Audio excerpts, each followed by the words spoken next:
4 ہی brackets ہمارے پاس available ہوتی ہیں، اور ان 4 بریکٹس میں سے کسی ایک میں ہم ہوتے ہیں۔ اور 4 بریکٹس ہوتی ہیں کہ ہمیں پتہ ہوتا ہے کہ ہمیں کیا پتہ ہے، اور دوسری ہوتی ہے کہ ہمیں پتہ ہوتا ہے کہ ہمیں کیا نہیں پتہ، اور تیسری ہوتی ہے کہ ہمیں نہیں پتہ ہوتا کہ ہمیں کیا پتہ ہے، اور چوتھی ہوتی ہے کہ ہمیں پتہ ہی نہیں ہوتا کہ ہمیں کیا نہیں پتہ ہوتا۔ ہم اکٹھے ہوئے ہیں آج جناب رسالت مآب صلی اللہ علیہ وسلم کے نام پر، رحمت للعالمین۔ بہت سے میرا جو کام ہے، اگر آپ میرے کام سے واقف ہیں، وہ ایتھیزم پہ ہے، لبرلزم پہ ہے۔ ملک پاکستان میں ایک بہت ہماری بدقسمتی ہے کہ ایک سسٹمیٹک کمپین جاری ہے، جس کی تفصیلات میں پھر کبھی بتاؤں گا، میں اپنی ویڈیوز میں بتاتا بھی رہتا ہوں، کہ ہمارے نوجوان کو دین سے کس طرح سے دور کیا جا سکے، ہمارے بچوں کو کس طرح سے اللہ کے رسول سے دور کیا جا سکے، اور اس کے لیے بڑا خرچہ بھی ہو رہا ہے۔ ہم نے بہت فنڈنگز آئیڈینٹیفائی کی ہے جو جرمنی سے آ رہی ہے اور بہت ملکوں سے آ رہی ہے، خیر وہ تفصیل ایک اور ہے۔ اور لوگ یہ کہتے ہیں کہ کیسر تمہارا یہ کام ہے کہ تم نے ان بچوں کو بچانا ہے، اور میں یہ کہتا ہوں کہ نہیں، میرا یہ کام ہے کہ میں نے ان بچوں کو بتانا ہے۔ بچانا میں نے نہیں ہے، بچانا میں نے خود کو ہے۔ میں نے کسی کی قبر میں حساب نہیں دینا، کسی نے میری قبر میں آ کے حساب نہیں دینا، میں نے صرف یہ ریالائز کرانا ہے کہ آپ ایکچولی کون ہیں، آپ امت وسطیٰ کیوں ہیں، آپ کے ذمے کون سی چیز لگائی گئی تھی۔ جب فرشتوں نے اپنی ریزرویشن کا اظہار کیا تھا کہ الہی تو جس مخلوق کو بنا رہا ہے یہ تو قتل و خون کرنے والی ہے، جھگڑا کرنے والی ہے، تو اللہ تعالیٰ نے فار آل پریکٹیکل پرپسز ہم کہہ سکتے ہیں کہ شٹ اپ کال دے دی تھی کہ یہ کہہ کے کہ جو میں جانتا ہوں وہ تم نہیں جانتے۔ تو کیا اللہ تعالیٰ نے کیو مین کے لیے یہ بات کہی تھی، جو پتھر کے زمانے کا انسان تھا اس کے لیے یہ کہی تھی، یا اللہ نے اس قوم کے لیے کہی تھی، اس امت کے لیے کہی تھی کہ جس کے لیے اللہ تعالیٰ کہتا ہے کہ جو فائنسٹ آف پروڈکٹ ہے پروفٹ ہوڈ میں جو فائنسٹ آف میری کریشن ہے، میرا آخری رسول، جو اس کی امت ہوں گی، جو اس کو ماننے والے ہوں گے، کہ جن کا چلنا پھرنا اٹھنا بیٹھنا بات کرنے کا طریقہ وہ دیکھ کے لوگ کہیں گے کہ اگر یہ اتنے عظیم ہیں تو ان کا نبی کیسا ہوگا۔ کیا وہ ہمارے لیے نہیں کہی تھی؟ وہ بات ہمارے لیے تھی۔ تو ہمارے لیے آج وہ ضروری ہے کہ ہم محسوس کریں، جانیں کہ ہم ہیں کون، اس لیے کہ ہم جب جو ہماری ایپسٹمولوجی ہے، یعنی کہ ہمارا جو سورس آف نالج ہے، ہم جب اس کی بات کرتے ہیں تو ہمیں 4 ہی بریکٹس ہمارے پاس اویلیبل ہوتی ہیں، اور ان 4 بریکٹس میں سے کسی ایک میں ہم ہوتے ہیں۔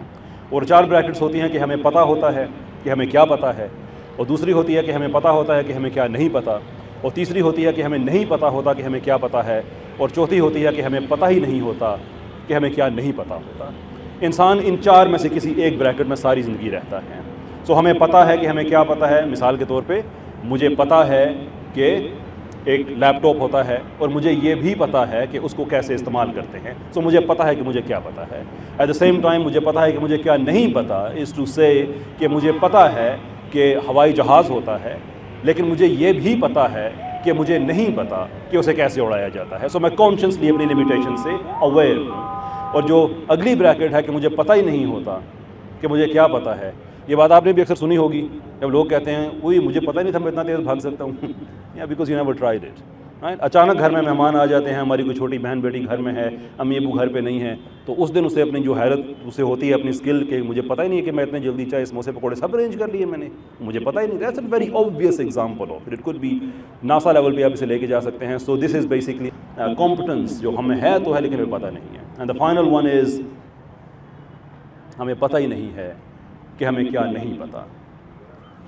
آسک یور سیلف کہ آخری رسول کی امت کی حیثیت سے کیا ہمیں پتہ ہے کہ ہم کون ہیں اور ذمہ داری کیا ہے، یا ہمیں پتہ ہے لیکن یہ نہیں پتہ کہ ہم نے کرنا کیا ہے۔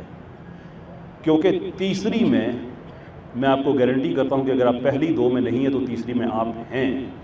کہ آپ کو پتہ ہی نہیں ہے کہ آپ کون ہیں۔ ارسطو نے ساری زندگی لگا دی، ساری زندگی علمی طور پہ جو عزت آپ کو دی گئی ہے، ساری زندگی لگانے کے بعد کچھ روایات میں ایسا ہے کہ ارسطو کی جو ایونچول پروڈکشن تھی، تھاٹ پروڈکٹ اس کا تھا، وہ یہ تھا کہ اتنے دیوی دیوتاؤں کا یہ معاملہ مجھے لگتا نہیں ہے۔ آئی ڈونٹ فیل کہ اتنے دیوی دیوتا جو ہیں یہ اس کائنات کو بنانے والے ہوں گے، چلانے والے ہوں گے، یہ لگتا ہے کہ کوئی ایک ایسی ذات ہے جو اس کے پیچھے ہوگی۔ تو ارسطو کون؟ جس نے ایک جنریشن کو نہیں بلکہ جنریشنز کو انسپائر کیا ہے، وہ فلاسفر جس کو ویسٹ میں کئی 100 سال تک صرف the philosopher کہا جاتا تھا، یعنی کہ جب the philosopher کہا جاتا تھا تو کسی کو پوچھنے کی ضرورت ہی نہیں پڑتی تھی کس کی بات کی جا رہی ہے۔ اتنا بڑا فلاسفر جو اس کے علم کی حد تھی،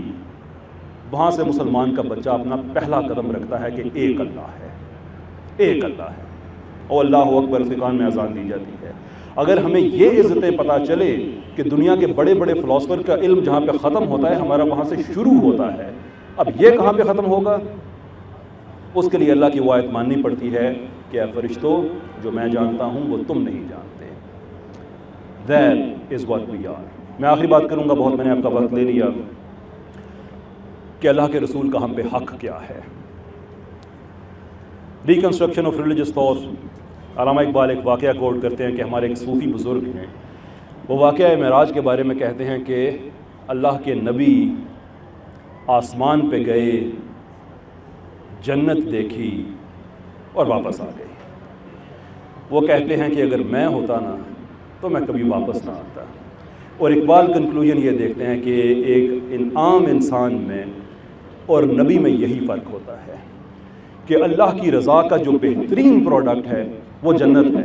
اس میں جا کے بھی اگر انسان واپس آ جائے تو وہ عام انسان نہیں ہے۔ اس کے دل میں امت کا وہ درد ہے کہ میرا کام ابھی ختم نہیں ہوا۔ اگر اللہ کے رسول کہہ دے کہ الہی میں نے واپس نہیں جانا،